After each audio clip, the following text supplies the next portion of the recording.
Depuis 2014 environ, l'espace d'information russe continue de publier des articles censés décrire un intercepteur de nouvelle génération qui serait en cours de développement dans le pays sous la désignation MiG-41.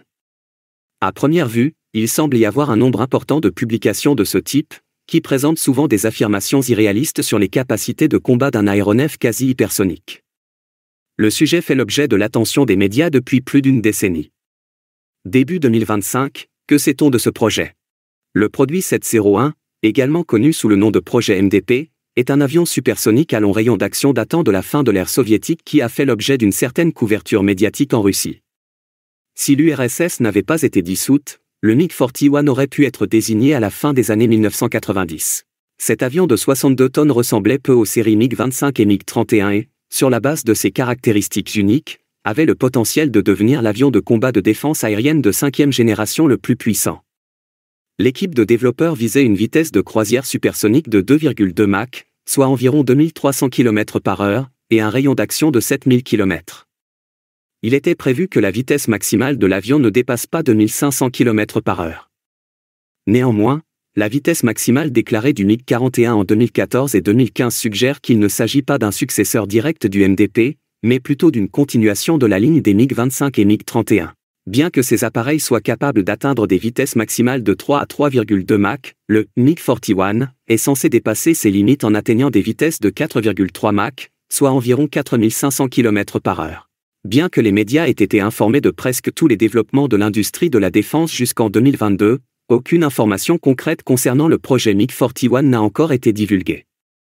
Le bureau d'études MiG a été confronté à des défis importants dans la mise en œuvre de projets potentiels, y compris les programmes MiG-29 et MiG-35, qui restent incertains. Il n'y a pratiquement aucune discussion concernant le développement d'un nouvel avion qui remplacera le MiG-31. Cependant, les MiG-31 commenceront à être retirés du service à la fin des années 2030, car leur durée de vie s'achève à la suite de modifications substantielles apportées au cours des années 2000 et au début des années 2020. On peut donc se demander pourquoi la Russie a besoin d'un intercepteur à grande vitesse à l'avenir. La vitesse des intercepteurs en tant que plateforme de missiles diminuera d'ici les années 2020. Comment cela se produit-il ? Des coûts exorbitants sont associés au développement d'un tel avion, comme l'utilisation d'alliages spéciaux, le développement de nouveaux moteurs et la mise au point de missiles RR plus rapides. En outre, il ne participerait pas aux manœuvres rapides comme le Su-57. Par exemple, le MiG-31 n'est capable d'accélérer à une vitesse supérieure à celle de n'importe quel autre avion de combat existant, mais il n'est pas destiné à des combats aériens hautement manœuvrables. Il est chargé d'atteindre rapidement la cible, de lancer divers missiles à une distance pouvant aller jusqu'à 300 km et de revenir à la base. Le MiG-31 n'est pas adapté au combat rapproché, car il s'agit essentiellement d'une plateforme volante dotée d'un radar et de missiles puissants. Il peut toutefois utiliser son canon si nécessaire. Sa tolérance maximale à la force G n'est que de 5 G, soit près de la moitié de celle des avions de chasse modernes. En revanche, le Su-57 est capable d'accomplir des tâches comparables et, si nécessaire, d'engager un combat manœuvrable à courte portée. En outre, la vitesse de mission à haute altitude du Su-57, qui atteint un maximum de 2600 km/h, est comparable à celle du MiG-31. De plus, il est capable d'effectuer une croisière supersonique, contrairement à la vitesse de croisière subsonique de l'intercepteur soviétique. Alors pourquoi le Su-57 n'a-t-il pas totalement remplacé le MiG-31 ? La solution réside dans les limites de coût et de calendrier de production. D'ici 2028, 76 unités du Su-57, un nouvel avion aux capacités hautement sophistiquées, seront en production. Entre-temps, plus d'une centaine de MiG-31 sont encore opérationnels et font actuellement l'objet d'une modernisation, qui est nettement moins coûteuse. En outre, le MiG-31 version K est une plateforme pour les missiles hypersoniques, Kinzhal, ce qui permet d'effectuer des frappes sur des cibles éloignées sans dépasser le rayon d'action de l'ennemi.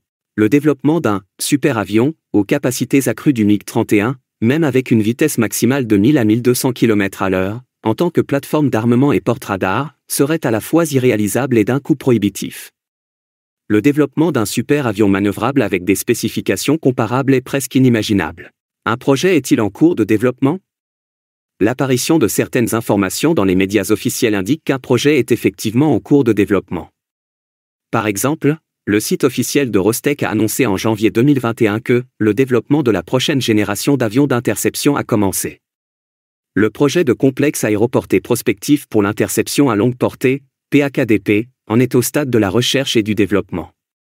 Rossiyskaya Gazeta a rapporté des informations similaires à l'automne 2020, citant le directeur de MiG, le PAKDP sera basé sur le concept du MiG-31. Le développement devrait se poursuivre jusqu'en 2028. Cependant, aucune source officielle ou crédible n'a confirmé s'il s'agit du MiG-41 ou de son design. Jusqu'à présent, le projet MiG-41 n'a été qu'un ensemble de rumeurs et de spéculations concernant le concept d'un futur intercepteur russe, le Prospective Airborne Complex for Long Range Interception, complexe aéroporté d'interception à longue portée. Les capacités de l'avion ont fait l'objet de nombreuses affirmations non fondées entre 2014 et le début de 2025. Maintenant, pensez-vous que MiG-41 est un projet réel ou un mythe? Dites-le nous dans les commentaires. N'hésitez pas à aimer et à partager nos vidéos et à vous abonner à notre chaîne. N'hésitez pas non plus à adhérer à notre chaîne pour nous encourager.